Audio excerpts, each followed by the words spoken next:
अगर आपको लगता है कि एनिमे सिर्फ एक कार्टून है और कार्टून तो बच्चों के लिए होता है, तो आप ठीक वहीं खड़े हैं जहां 5 साल पहले मैं खड़ा था। अगर आपने अभी तक एनिमे मूवीज नहीं देखी हैं, तो ये मूवी आपकी पहली एनिमे मूवी हो सकती है जो आपके लिए बेहतरीन कहानियों का एक नया ब्रह्मांड खोल देगी। और इस मूवी का नाम है योर नेम। फिल्म हमें मिलवाती है 2 किरदारों से, भीड़ भाड़ और रफ्तार से भरे शहर टोक्यो का रहने वाला लड़का ताकी और एक शांत छोटे से गांव में रहने वाली लड़की मित्सुहा। दोनों की जिंदगियां बिल्कुल अलग अलग हैं। ताकी की भागदौड़ भरी शहरी जिंदगी और मित्सुहा की शांत परंपराओं से बंधी गांव की दुनिया। हालांकि ये दोनों एक दूसरे से अनजान हजारों किलोमीटर के फासले पर हैं, लेकिन अचानक इनके बीच कुछ चीजें अजीब होने लगती हैं। किसी रीजन से वो दोनों आपस में बॉडी स्वैप करने लगते हैं। तो बॉडी स्वैप क्या है? बॉडी स्वैप मीन्स जब सुबह ये दोनों सोकर उठते हैं तो कभी मित्सुहा ताकी के शरीर में और कभी ताकी मित्सुहा के शरीर में जागता है।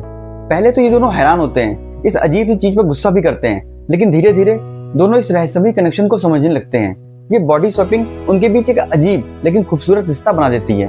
2 अजनबी जो कभी नहीं मिले लेकिन फिर भी एक दूसरे को सबसे ज्यादा समझने लगते हैं। लेकिन फिर अचानक वो कनेक्शन टूट जाता है। उनके बीच की बॉडी स्वैपिंग बंद हो जाती है। ताकि बेचैन हो जाता है, मित्सुहा कहाँ है, क्यों अब उसका सपना नहीं आता।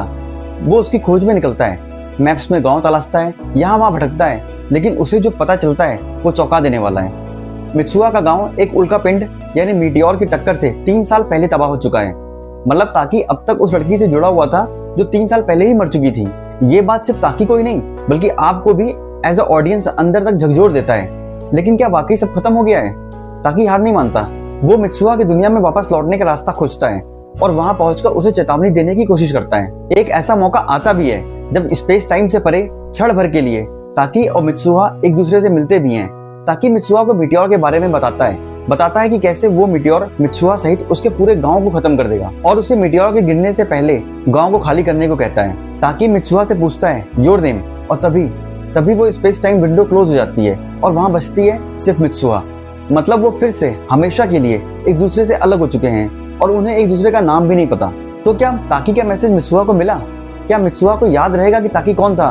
क्या मित्सुहा खुद को और अपने गांव वालों को बचा पाएगी? सालों बाद टोक्यो शहर की भीड़ भाड़ और ताकि अपने ऑफिस जा रहा है। एक लड़की उसे देखी देखी सी लगती है। क्या ये मित्सुहा है? उस लड़की को भी वो लड़का कुछ देखा हुआ लगता है। क्या ये ताकि है? लंबे सन्नाटे के बाद ताकि हिम्मत करके उस लड़की से पूछ ही लेता है योर नेम। और यही योर नेम हमें छोड़ जाती है एक कपकपी, एक मुस्कान और आंखों में ढेर सारे आंसुओं के साथ। अगर आप एनिमे नहीं देखते हो तो मेरे कहने पर ये मूवी जरूर देखिए। ये मूवी एनिमे के लिए आपका सारा थॉट प्रोसेस ही चेंज कर देगी। और अगर आप इस चैनल पर नए हैं तो प्लीज़ वीडियो को लाइक करिए और चैनल को सब्सक्राइब करिए, क्योंकि मैं ऐसे ही रिकमेंडेशंस लाता रहूँगा।